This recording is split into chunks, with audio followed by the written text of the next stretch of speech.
So I've been and bought a saw, a big saw. It's an old saw, but it works. And the idea is we can cut logs lengthways. It's also got the option here to cut logs horizontally as well with the guide. We'll see.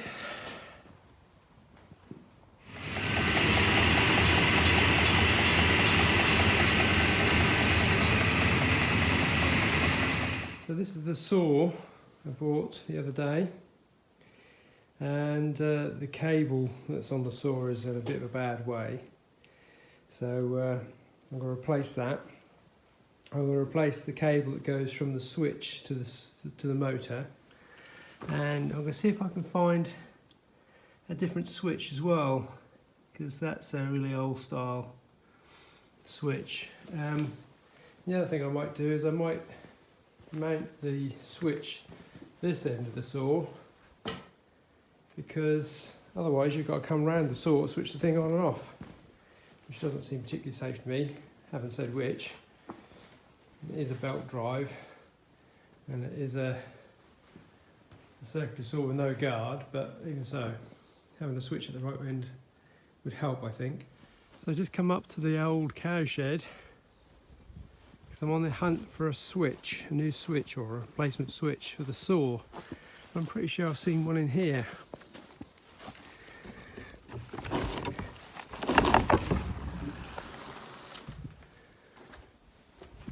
Yeah, that's what I want. So that's a start-stop. I'll have that, and I'll replace the one with the saw. So this is the switch I've reclaimed. Give it a clean, took the old cable off it, and rewired it with a piece of cable ready to go to the motor, and then my new cable from the socket will go into that orifice, and that'll be my new start-stop switch for the saw. So here's my new switch mounted on the saw. And I'll run the cable through there. I'll attach that. I just want to test it before I tidy all the cables away. I've plugged in the 3-phase over by the wall, new cable. So the big moment. Oh. It starts, but it's spat my belt off. I need to check that. There you have it. Running nicely.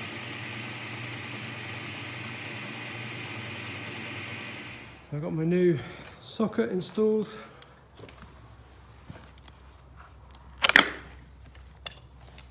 This is where I do all my wood cutting. So this is my new bench saw, all sorted out. There's my hydraulic log splitter and my electric chainsaw, which is really handy for when you're picking it up and putting it down. So that's good, job done.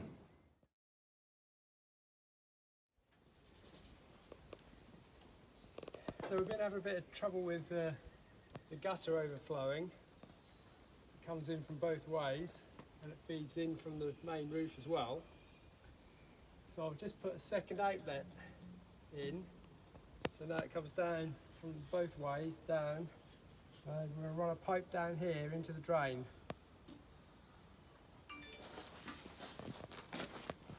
Up here I've had to cut through the gutter itself and put in a stub so it'll run into the main pipe down.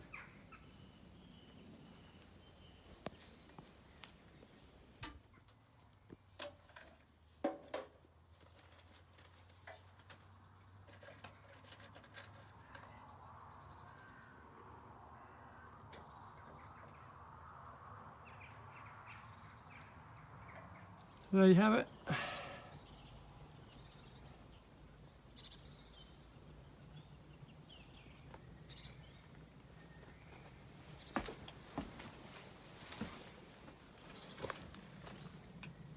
Go down the drain. which goes to the ditch down there, down beside the drive.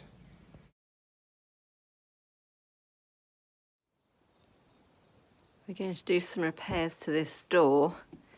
This is my last thing to stain on this building. So this is the one that can be seen at the top of the drive when people arrive.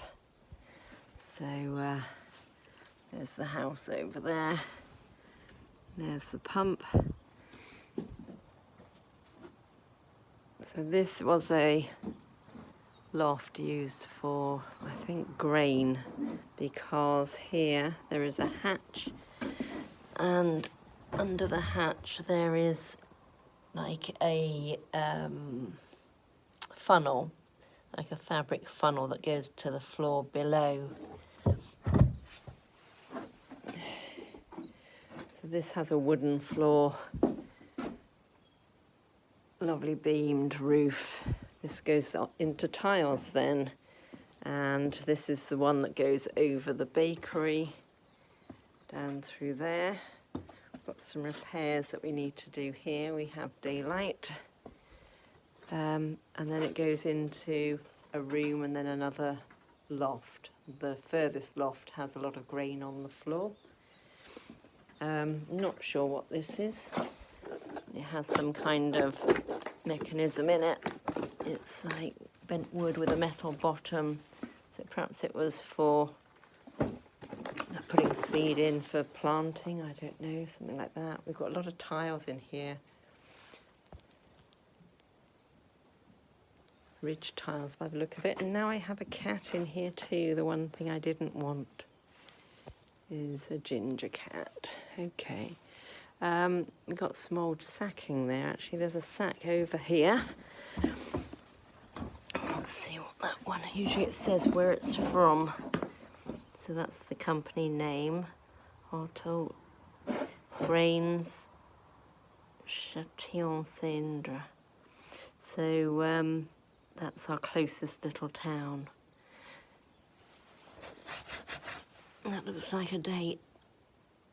This is all plastered and painted, and someone scribbled some workings out there.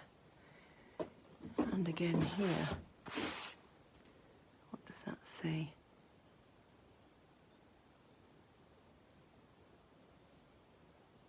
$1938 or 1935. This is a wooden lock on it, so that's very old.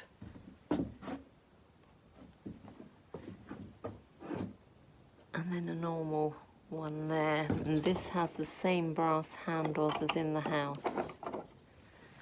So this would date from the same as the house, 1860, and this is prior to that. So it looks like they've had a cat living in here. It looks like a cat door, and various repairs. So we're going to reglaze it. It's one original piece of glass, and I'm going to stain the door. Why brushing all the green off? That's because we're close to the woods. We're facing east in that direction, so it's not the side the weather comes in. This door wouldn't have lasted if I've been facing the weather.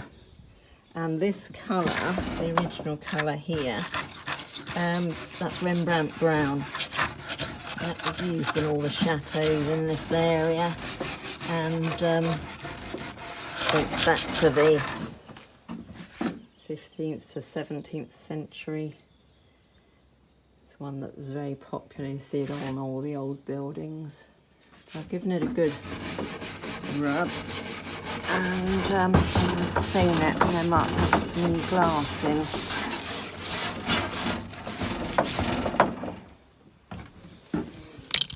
Who's climbing up my ladder? Come on. Who is it? It's Titchy. Hello, you come to have an explore? Come and have a look. What do you think? It could be a kitten play barn. We've got a little opening on the door.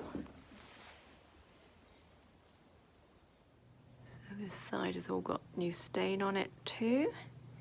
And I'm going to go and have a look to see if I can find another lock like this wooden lock. And see if any of our big keys fit in it. So that is one of the really large chateau keys that we found in the grounds.